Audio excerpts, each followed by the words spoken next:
I'd like to call to order the regular meeting, July 11, 2019, the Peters Township Planning Commission. Mr. Adzouk, roll call. Mr. Mills will not be here. Mr. Carter-Phillips? Here. Mr. Smith? Here. Mr. Magrino? Here. Mr. Wiley? Here. Mr. Selectus? Here. And Ms. Rochelle Corbio will not be here tonight. Understood. Do we have any comments on the June 13, 2019 regular minutes? Hearing none. Reports and correspondence. So we approved those minutes? Oh, I'm sorry. Motion to approve the minutes from June 13, 2019. I'll make the motion. I'll second. All in favor? Aye. I think we approved it. Reports and correspondence. None that I need to report. Site plan subdivision file for We review. have one new one filed tonight, and that is a lot line shift called the Sadecki Jones plan, and that's on Trinity Drive. Very good. Any comments on the agenda? Any audience comments for items not on the agenda? No old business. We'll move on to new business. That brings us to our first item, a Planning Commission recommendation, final plan Westbury lot line revision, Barnett Street. Yeah, you should be familiar with this project. This is part of the Westbury project. Planning Commission has approved the preliminary plan and final plan. This is Environmentally Sound Enterprises is in the process of developing this property into the Westbury plan of lots. The plan before you tonight is the Westbury lot line revision, and Environmentally Sound has come to an agreement with this owner right here, the Russell Smiths. They're going to carve off the back half of the Russell Smith property and attach it to the Westbury property here, and that leaves them with well over half acre, and this portion of the property gets combined here. It's a simple lot line shift. It's combining the Russell Smith property into the Westbury Environmentally Sound property. Staff's recommending we approve that. Subject to those 5 conditions in my report, the Russell Smith property, when done, will be a 1.17 acre property. So staff's recommending the Planning Commission approve the Westbury lot line revision subject to those 5 conditions listed in my memo to you dated July 8, 2019. Do we have any further presentation on that? No, they could not make it here tonight. They said they didn't need to really be here for this. Understood. Any commissioner comments? Hearing none, may I have a motion? I'll make a motion to approve, or I make a motion to recommend approval of the final plan Westbury lot line revision as detailed in the planning staff memo dated July 8, 2019, subject to the conditions outlined there, the 5 conditions. I'll second. All in favor? Aye. That brings us to our next item. Planning Commission recommendation, final plan, Roski subdivision, Sugar Camp Road. Am I saying that correctly? Very good. These are 2 properties located along Sugar Camp Road in the eastern portion of the township as you're headed out towards Trax Farm, 666 Sugar Camp and 670 Sugar Camp. Subdivision before you tonight is taking the shared lot line between the 2 lots and extending it further east to increase the size of Lot 2, which is 666 Sugar Camp, reducing the size of Lot 1, which is 670 Sugar Camp Road. Post subdivision, both parcels would exceed the minimum required lot size for the zoning district. This is simply just shifting the lot line shared between the 2 parcels, maintaining 2 conforming lots. Staff is recommending approval of the subdivision plan. I did have 4 conditions in my report dated July 8, 2019. We have since received revised plans from the applicant's engineer that addresses those 4 conditions, so they have been addressed at this time. Any audience comments on this matter? Any commissioner comments? Hearing none, may I have a motion? I'll make a motion to approve the Broski subdivision final plan according to staff's memo dated July 8th, 2019, subject to the 4 conditions outlined in their memo. Second. All in favor? Aye. That brings us to item number C, Planning Commission recommendation, modification of cul-de-sac length, Pemberley Manor, Sugar Camp Road, C49 property. No, you're seeing an aerial there. Miranda Homes, Inc. has the 36-plus acre Rooney property under agreement to develop. The property is located here along Sugar Camp Road at Frobe Road. It's adjacent to Peterswood Park and adjacent to Frobe Road here on this side. The property is zoned low-density residential, and it's within our mixed residential overlay district.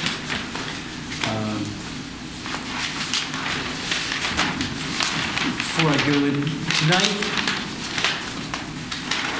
let me start by saying the Miranda Homes, and our engineer, Gateway Engineers in this case, has filed the plans with us, the preliminary plans, and we're in the process of reviewing those. Tonight is simply a recommendation on a cul-de-sac length modification. In our subdivision ordinance, which is section 385-37I1, our subdivision and land development regulations limit the length of a permanent cul-de-sac to 600 feet. Anytime a proposed plan needs a modification from a regulation on our subdivision ordinance, we try to look at that first, get that modification decided upon, then we move on to, the preliminary plan approval. Because without the modification, the plan can't go anywhere. So we're only here tonight. We're not looking at any final lot layout. That's all to be determined, and that'll come back to Planning Commission sometime here, hopefully in August. The Bruni property has a lot of challenges to develop it there. It's steep topography, especially as you move back here at the back end, and there is overhead power line right-of-ways running through the property, and adjacent to the property there's a big water line easement that runs through the property here. So there are some challenges. The township has seen 2 or 3 different developers come in and try to develop this land, and they've walked away because of those challenges. Staff's been meeting with Miranda Homes and Gateway on this for a month plus, and we think this design's the best design that we've seen so far, if we could show that. But what is happening here is you have Sugar Camp Road, and then you have a road, Rooney Drive, that comes into a cul-de-sac that is 820 feet long, and then you have Rooney Drive that comes into a cul-de-sac that is 530 feet plus in length.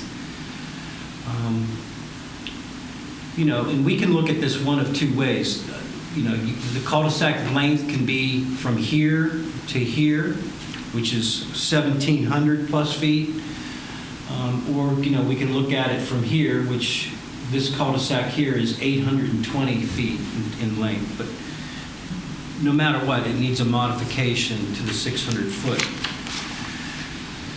What is important here, though, is that, Miranda has a design that helps the township in terms. We've always wanted to get a secondary access into Peterswood Park. This provides that access.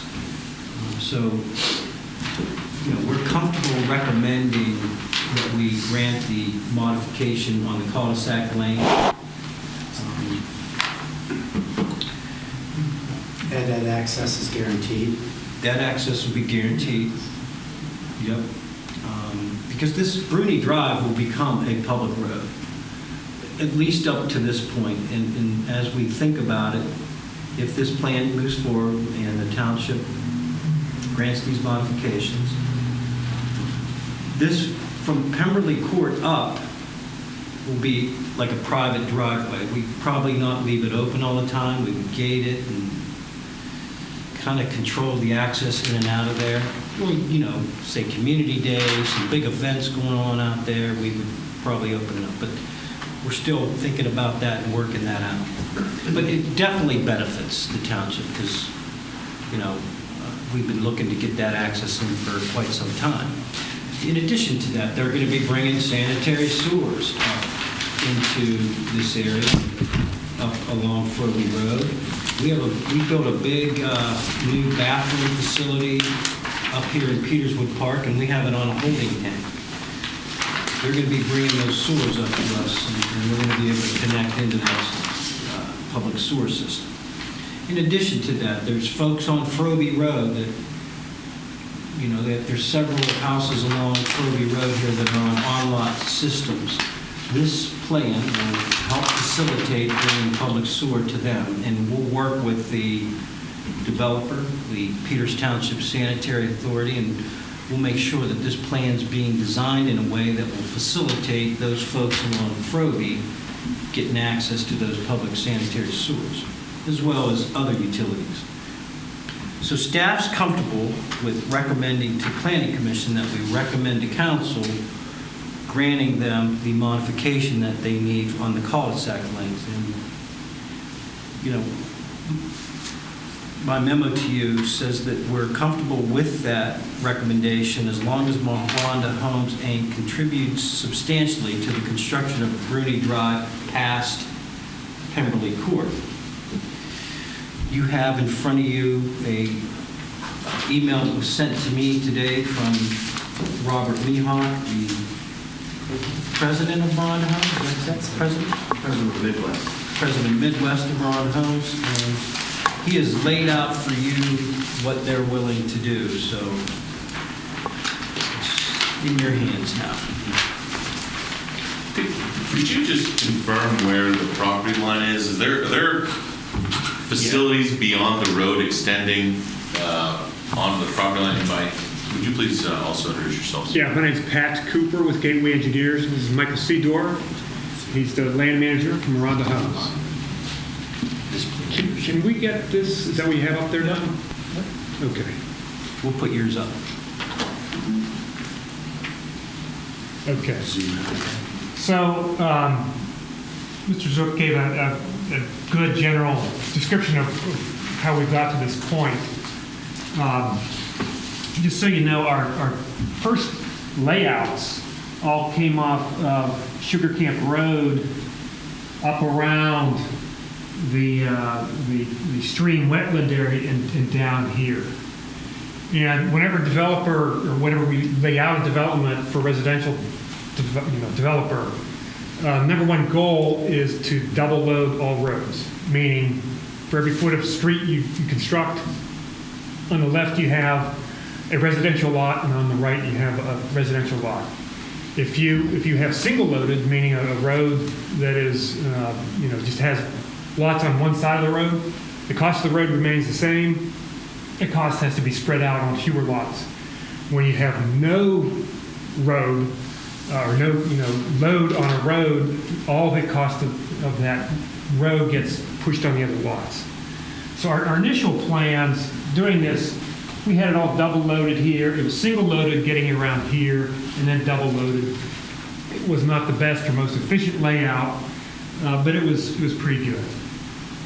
Working with the township, knowing the needs for connecting to the end of the parking lot up here in Peterswood, we worked with the township to develop this road here, which is 1,900 feet of unloaded road. There's not one lot that will have a driveway off of that road. But it is pretty slick. It allows us to keep this cul-de-sac off of this collector or back door in the park. And same thing.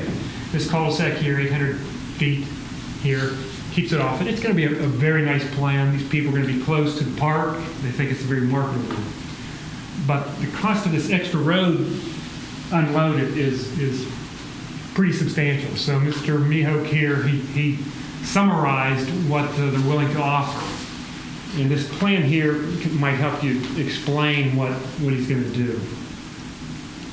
So this 1,900 feet of road, he's going to construct, he's going to grade everything in all the way up here. He's going to construct at Miranda's expense 1,075 feet of road all the way up here past this second cul-de-sac here, all at Miranda's expense. He is going to grade all of this in from their property line. This green line here represents their property line, or the property line between the two properties. He's going to grade all that in, but he would like reimbursed for the grading at his cost, which is a lot cheaper than prevailing wages, which is what you would have to do. And he would like for the township to pave this and put the sidewalks in on this portion. So it's summarized in there. What he's doing is constructing 1,075 feet of road. And we did cost estimates. Basically, $361,000 was our estimate to get from Sugar Camp to the property line, and basically $200,000 to get here, which would be the township's portion. Okay. The stormwater management, is that on the That's- subject property? That is on the, this portion here is on Miranda's property. This is a lease with West Penn, but it'll be on their property. They need an easement across this narrow throat here. I mean, it's 50 feet wide. We need an easement from the township to get a storm sewer from our connector road, Bruni Road, to this basin. This basin here is on township property. It's 0.63 acres, roughly. And we need that to be part of it. We need that to get that there for this project. Understood. It's underneath power lines, this I understand. space. Okay. Now, the maximum length is 600 feet for cul-de-sac. Correct. And the lower cul-de-sac, we'll call it, I didn't catch the name, I apologize, Pemberley Court? Darcy. Darcy. How long is that one from the main road? From Bruni Road? Yeah, From Bruni. Bruni or from Sugar Camp? From Bruni. It's 500. Okay, so from Sugar Camp, it's 800 and some. It's maybe. This is the 800 here, from here to here. Okay, that's 800, so that Right. leg is 800. Right. This leg here is 530 feet. Yep. And I understand where. What's it from Sugar Camp? From Sugar Camp, I think he said 1,700? Well, 1,700's from Sugar Camp to the end of Pemberley Court. Right. From Sugar Camp to the end of Darcy It's is about 1,030. 1,030. Right. So when the ordinance, most township ordinances have a 1,200-foot maximum cul-de-sac length, because that's what PennDOT gives you for liquid fuels maximum. Yours 600 feet is fairly unusual, being that it's short. The reason where it's normally measured, though, is where's the second access point?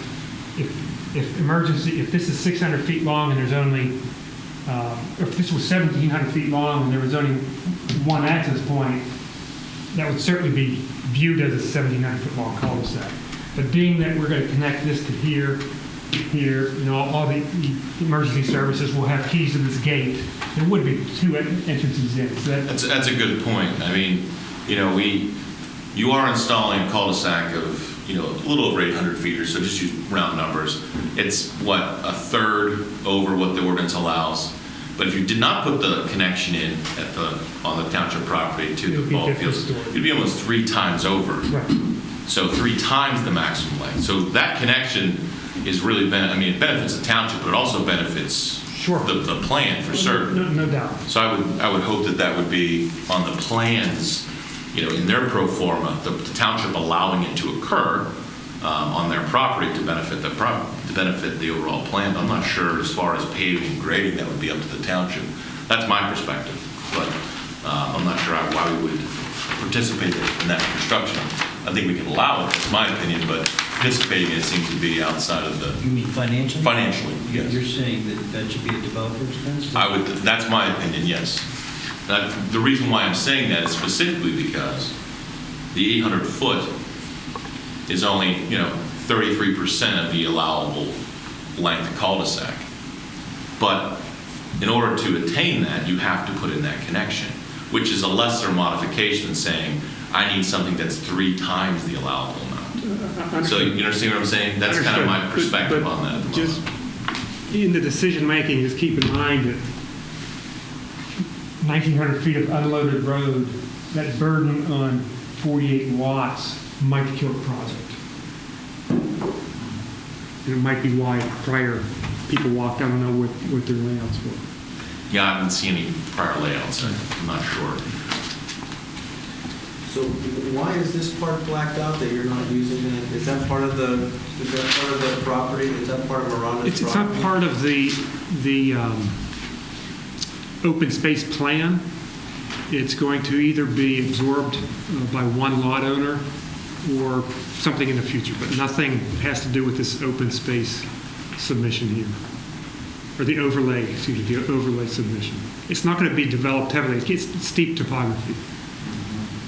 That's the reason why we don't show anything on it right now. And I don't understand the situation with the gate, because my view of that is you're putting a road that ends up going into a parking lot.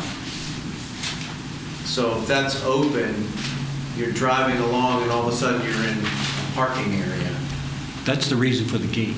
So where's the The gate? gate will be, it's around that. You length. It's could around, put it- somewhere around where the road crosses over the property line. Right in here. Yeah. Yeah. Oh, so the gate's really? not up at the edge of the I was parking saying lot? the plan would show the gate, it gets up next to the parking lot. No, it would No, be, it'll be. Just past the intersection with Just Kimberly. past Beverly Court. yeah. If we drew it wrong, we'll fix that. Or maybe that's not the case. It's just, No, that's an that's a elevation line. or a station marker. Yeah, the gate's not shown on Yeah. that thing. Yeah, I didn't think we did. We haven't pinpointed that yet. But we think it should be gated. But the question before us is the modification of the cul-de-sac length. That's kind of what we want to stay germane to. Correct. And it's a recommendation of council, so they decide whether they're going to pay for it or reimburse somebody. Right. So, From where I sit, having done this for many years, I think it's been a good partnership between Miranda and the township to get to this point. I think there's been give and take. I think with all the ancillary benefits that Miranda is willing to do for Troby Road and to connect to the park, I think it's a win-win. Yeah, they do it that way also.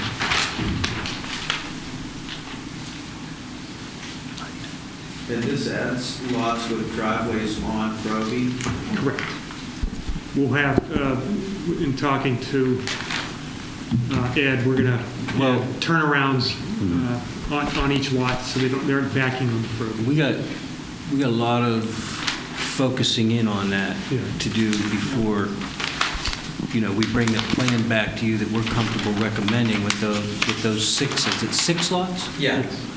With those 6 lots on Frode, we have concerns. We'll make sure that those concerns are addressed before we come back for a preliminary plan recommendation.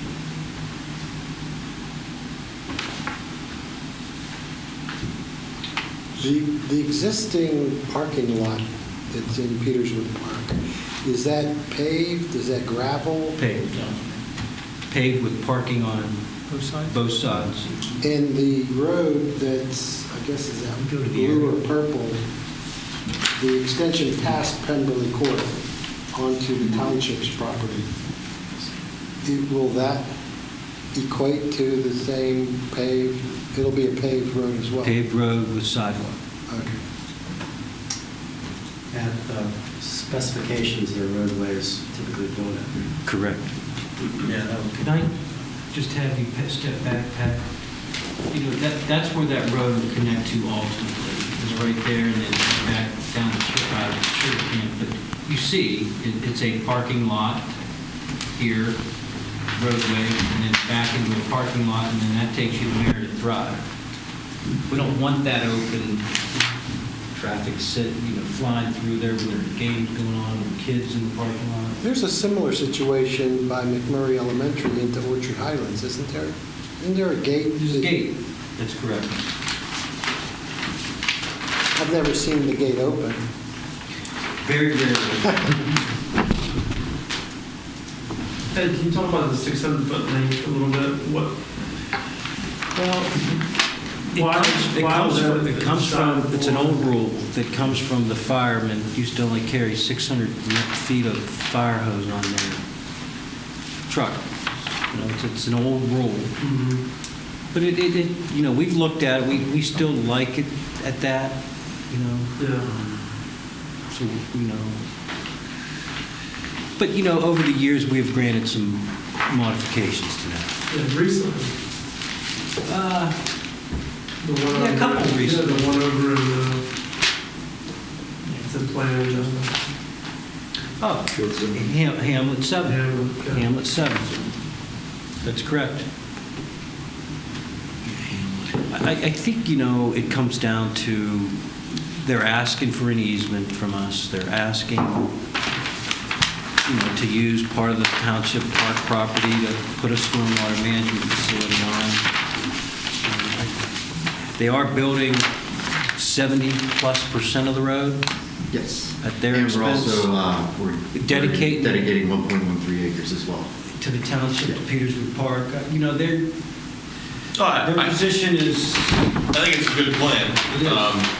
Roughly, if my math is correct, maybe it's not, it represents, the remainder of that road, they represent $5,000 per lot to build out the remainder of that road. So that's kind of, it's just my opinion from looking at it. But, you know, we all have ours. I like the project. I'm not necessarily against the extension or modification to extend the road. I just think the financial aspect needs to be chewed through by council a bit more. but they, you know, they would, I'm sure council would appreciate your opinion on Sure. whether or not Rhonda is, you know, is their offer adequate, is it not? You know, Council certainly has their own opinion about the finances of this township, not so much the planning division. So can I ask, these two, okay, I see what's going on. So the one estimate of 562 is the entire Bruni Road. When you say entire Bruni Road, that's on the Miranda property, or that's all the way to the tie-in All point? the way to the tie-in point. And we And that's, estimated 201,000 from Miranda up to the tie-in point. So you have to subtract those 560 minus 200, that's how we got to 361. okay. And the, and this 562, this would be the total cost for the entire length to be paved to township standards? To develop it, storm sewers, pavement, yes. Okay. And then the 201 that you're showing here is what? That's just from your property line to here. And that's to do what? To grade it out, pavement, sidewalks, storm sewers. The So rest- that's also fully Yeah, paved? that's totally complete, yes. Okay, that's not a cost to sub-base? Correct. That 562 is really the burden on the development. That's the unloaded road divided out by the 48 lots. So Right, and that's just the $11,000 portion. per- That's not what it costs for the roads on the two cul-de-sacs. Right, that's the normal stuff. So the burden to the developer is roughly $10,000 or $11,000 per lot cost for this. They're saying we'll eat 360, whatever that is, $7,000 per lot. They'll do that on their own. And they're saying, can the township take the remainder? Because it might The be 201. Right.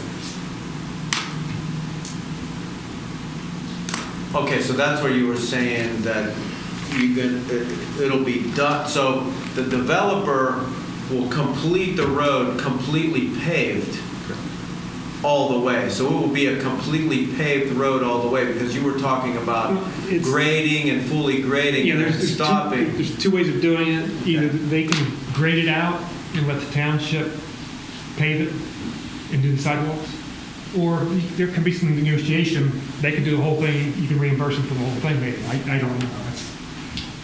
That's a council level. Yeah. I'm just trying to understand what these two numbers and what these two estimates represent. So that when I'm thinking about it, you're saying it's 562 rough numbers from Sugar Camp to connecting right next to the parking lots. Call it the straightaway portion, the opening of Bruni Road from Sugar Camp to connect it to the park. And then from the connection to the park to the property line would be 201. Correct. Yes, of the 562. Yeah, and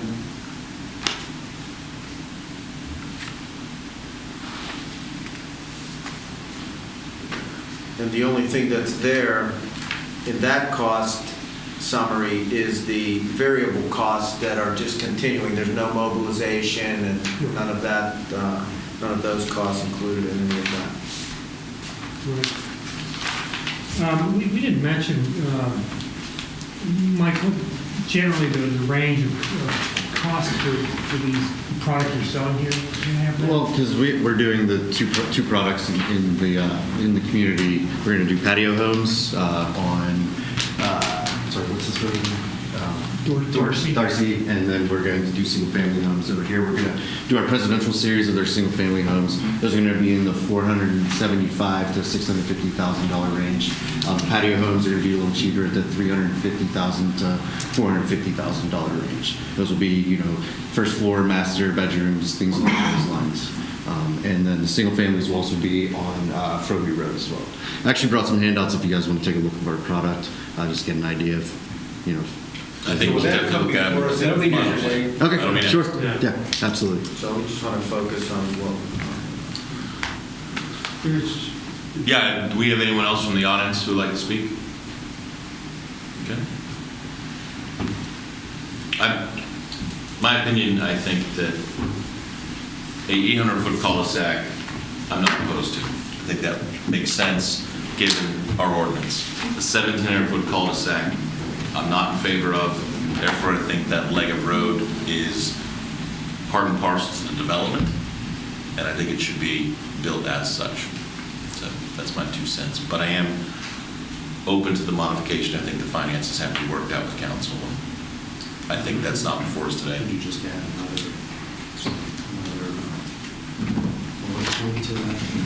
Make sure that's stated. That'll be up to whomever makes the. I mean, would that be something that would make sense? That after the Bruni Road had to be related to the park? Yeah, I think that's fine. And that's a recommendation. They can certainly change it. It's recommended. It'll go to council here for a final decision. And just to be clear, you're saying that you recommend for the extension of the cul-de-sac, but you are looking for the township to have zero absorption of the cost of the extra road. That's correct. That's my opinion, and certainly these fine gentlemen up here could agree or disagree and propose another optional recommendation to council. And council could certainly take it as they see fit. Sure. My view of that, Rocco, is a little bit different. That I would say the portion from the end of the Pemberley Port. to the connection to Bruni, that would be a 50-50 split, that portion of it. I would say that the part all the way up to where that cul-de-sac starts, that's how I view it, because we're both getting something out of that.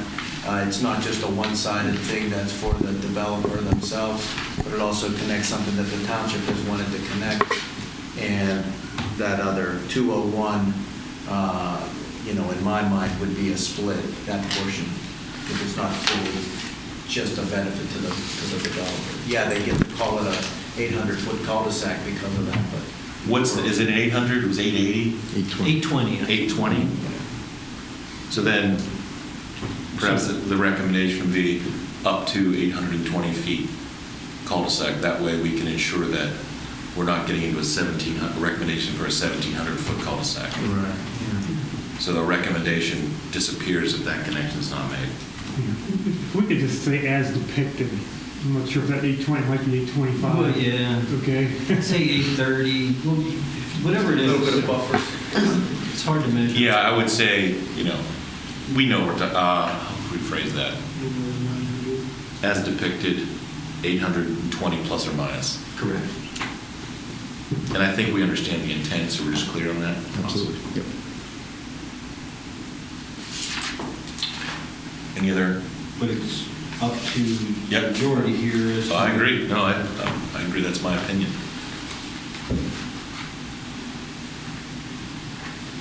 May have a motion, an independent motion.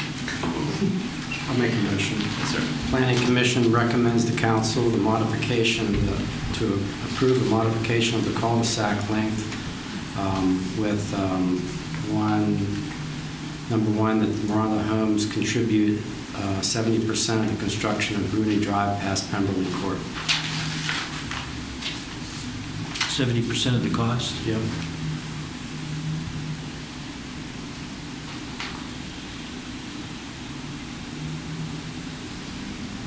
Did you say anything about the length, or is that the end of your motion, sir? That's it.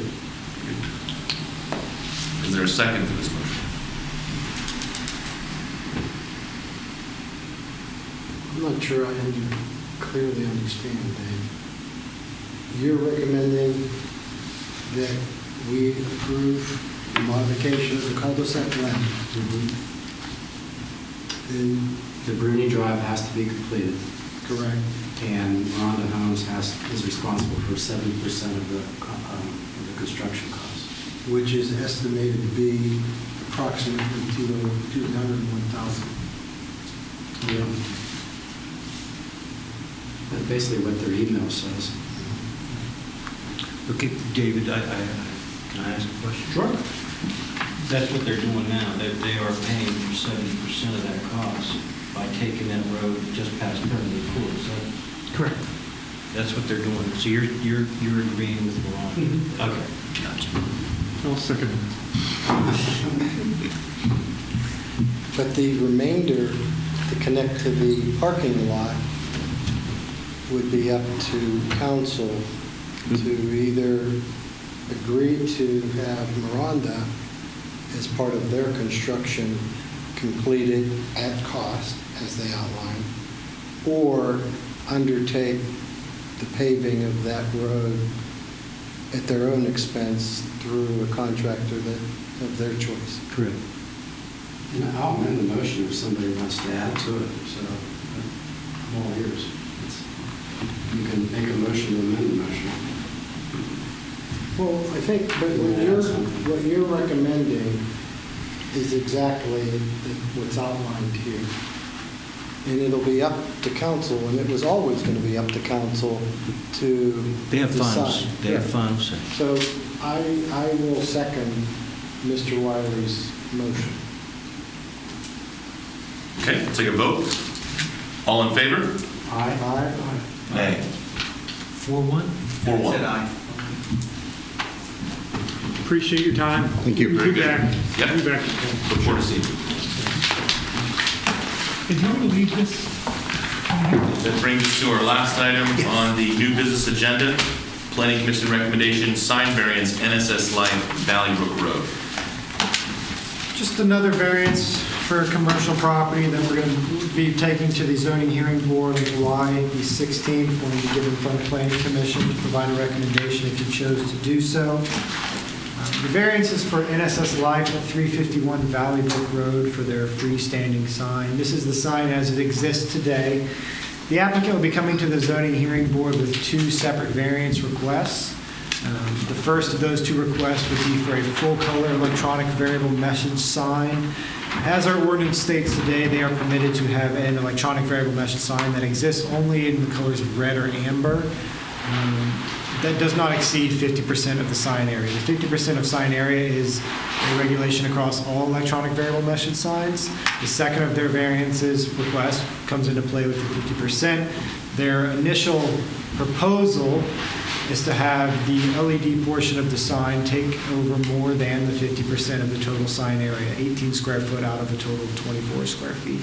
So that encompasses both of their variance requests, full color and exceeding the 50% maximum permitted area, total sign area. The applicants have proposed to staff at this time a secondary sign that would effectively remove the second condition barely. It's really close. I mean, they're 12 square feet for the LED at a total area of 21 square feet. We might work with them just to increase the size of the other portion, just so they're under or at the 50% of the total sign area, if they ultimately were to get a variance for the full color, or they decide to go with the red or amber. Staff at this time, it is our opinion, and this will be our opinion to the zoning hearing board, that our current regulations allow for them to have the red or amber at the 50% of the total sign area. Therefore, we believe there is no hardship for the applicant. They have requested this in the sense that they feel that a business of their size, they're unable to advertise themselves like similar businesses in the township. It is our opinion that the electronic variable message board sign regulations that are in place allow them to advertise themselves just as efficiently as many of the other businesses in the township that are under the same regulations. The only businesses in the township that can do the full color are those along the Route 19 corridor. We have other electronic variable message signs in the township that utilize the red or amber. We've had no issues with them.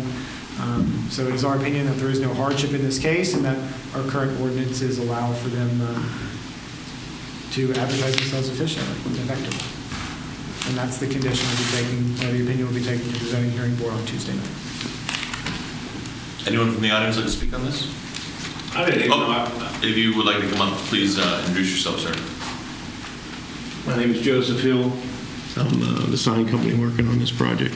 I didn't know I was able to talk or anything. I just thought I was able to listen. So basically, they're only allowed a 25 square foot sign to begin with, total. So our digital sign that we're recommending between me and the customer, is only, 3 by 6, 18 square feet. So it's a little bit over 50%, not by much. So, and also, I sell digital signs every day, and everybody wants a full color digital board, especially commercial properties. So they want to advertise the museum, and they want to be able to put up pictures.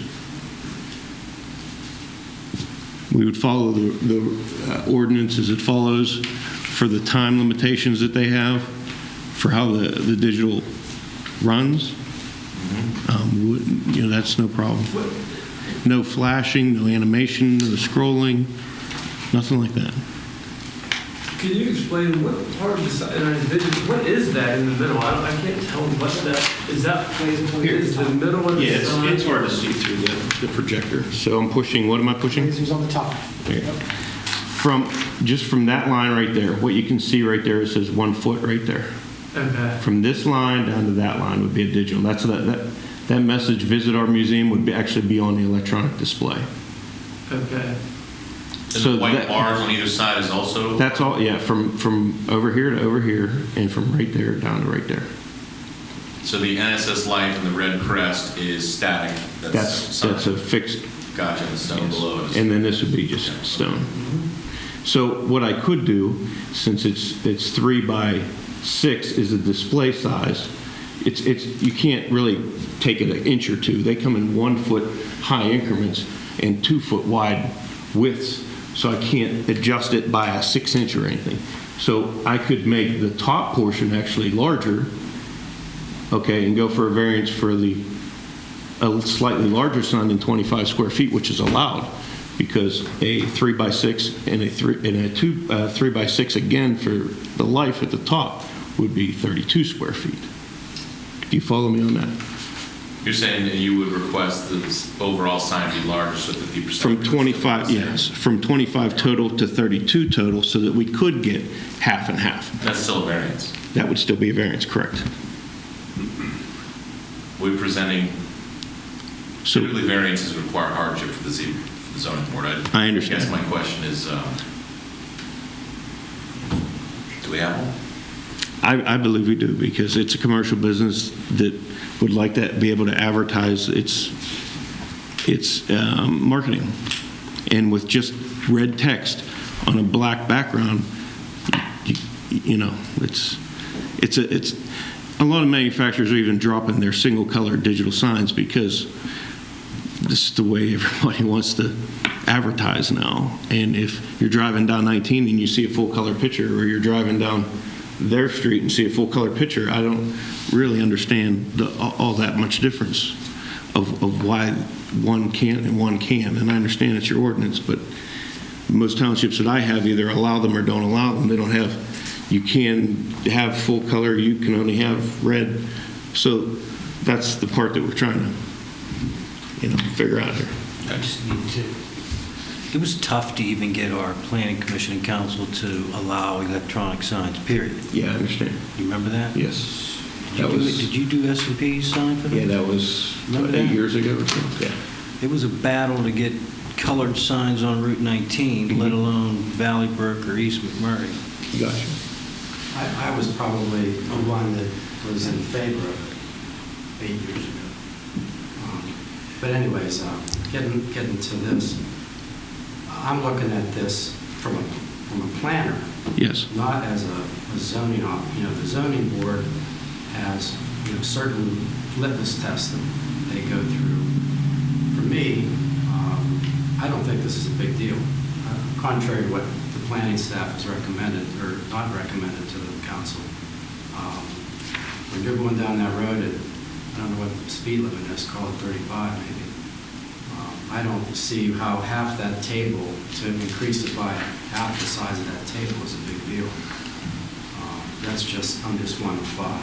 So That's part, well, that will conform with the percentage, the 50%. The other issue is the full color Yes. versus red or amber on a black background. I think that's the original variance that's being requested, more so than the size.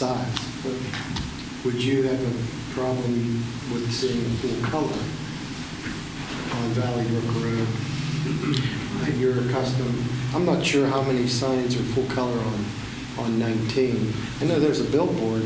Yeah, there's plenty on 19 now. Probably half a dozen.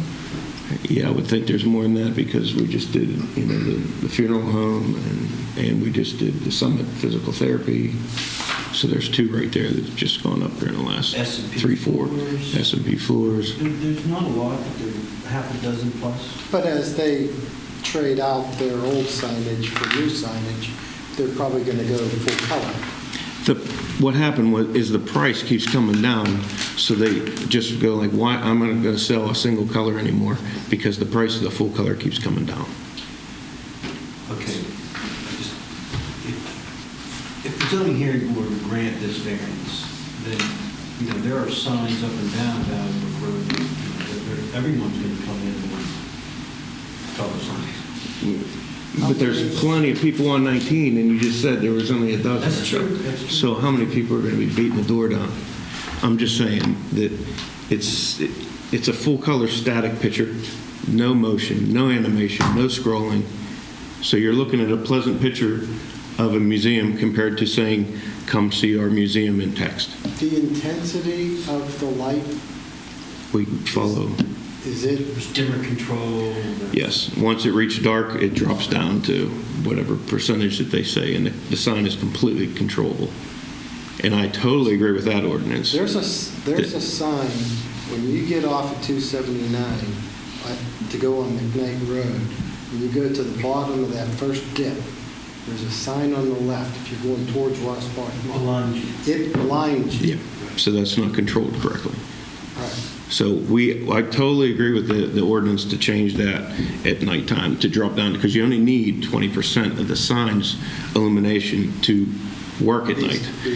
During the day, it has to battle the sun. So at night, absolutely, cut it down to whatever you guys feel is fair, and that's in your ordinance. That's totally agreeable. For planning staff, if the zoning board were to approve this, do you have the authority like you do with parking lot lights to Yes. come back and say it needs to be dimmer. Yes. Go ahead. I wanted to ask, what image do you want to show on there? What image do they want to show? Well, that's a picture of the museum doors, but whatever marketing they would want to use, whether it's David's face with some text, or he wants to say something about life insurance, and he has an older woman up there with the text that says life insurance. So it'll basically be a color still photo Correct. of something in a digital color photo. Yes, they're really clear. It almost looks like a TV screen now. So, but it would be static with a picture with some text to go with it. No Does movement. our ordinance require it to be static? Yes. So, And then when it switches, it has to be instantaneous. Instant. and- No. Yeah, as long as those controlled elements are in our ordinance. Yes. Yes. But it has to go on for a minimum of 20 seconds. Correct. okay, so that was my next, so it would be a slideshow is what's going to be on there. It's one picture and then another picture. Instant. And how- Or text. He might do text in between. 20 seconds, I think. Yeah, it's 20 or 30. seconds. It's 20 or The 30. time between transition is really what's key, because if you allowed instantaneous change every second, then you really just, you got flashing pictures all the time. Yeah. So. Right. And I don't think the owner is allowed to sell advertisement. It has to be just for that business. For that business, correct. And/or the community. Correct. Correct. And if they waive their right to any temporary signs in the future as part of an electronic variable message sign, because in the eyes of the township, they now have any sign that can display anything anytime they want. So there are other things that come into play as part of this. Is the Waters of Peters permitted to have a sign, a colored sign? No, it has to stay. It would have to be red or amber. And also, I know that it is a mixed, what do they call that, mixed? Valley Brook Road Mixed Use Corridor. Yeah, so So there's it's a mixture of residential as well. Residential and commercial. So there's only one neighbor close, but I would say that the owner of NSS Life would even be willing to shut it off after a certain period of time, say midnight or so that it's not on from midnight till whatever in the morning. So he's trying to be very lenient, and I am too, so. I think to answer your question to me, I'm okay with secondary as the bar. I could flip a coin on red and amber to full color. I haven't thought about that too much. What's that, Dave? I didn't hear that. I probably would be less inclined to go full color, but I don't have a problem with the size. The secondary is the size. Do you agree?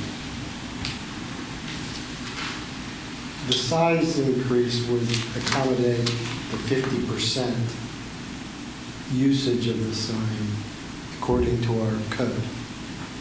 The color still remains a variance to our code, requiring or approval by the zoning commission. When did we pass that ordinance with all the electric signs? Is that 8 years ago? I feel like it was less than that. No, I'm going to say like Okay. 5, 6 years ago. Yeah, I thought it was a little longer. It's a guess. Any further discussion? Bill? I mean, to me, I think, I'm going in the other direction. I think that a colored picture that's sitting there for 30 seconds is less distracting to a driver trying to read something that's sitting there for 30 seconds and might switch. And you're trying to look back to catch it again to see it, and you're distracted. I think a picture, your brain processes a photograph a lot faster than it processes text on a screen. Yeah, I have to. But text can be put. Yes, So I'm sure Dave will advertise rates for annuities or. correct. you know. That's probably what I should have used instead of the museum, but I know he wanted Right. to welcome everybody to come visit the museum, though. So I used that. Any further discussion on this topic?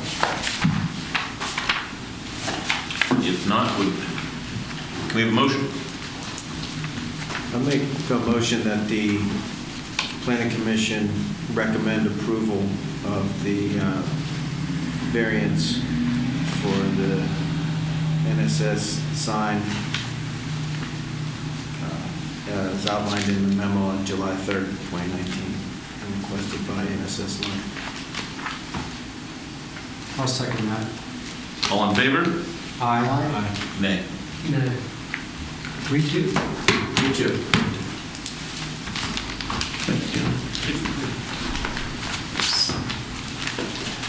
That brings us to the planning portion. Any miscellaneous issues then? None that I have. Awesome. With that, we're adjourned.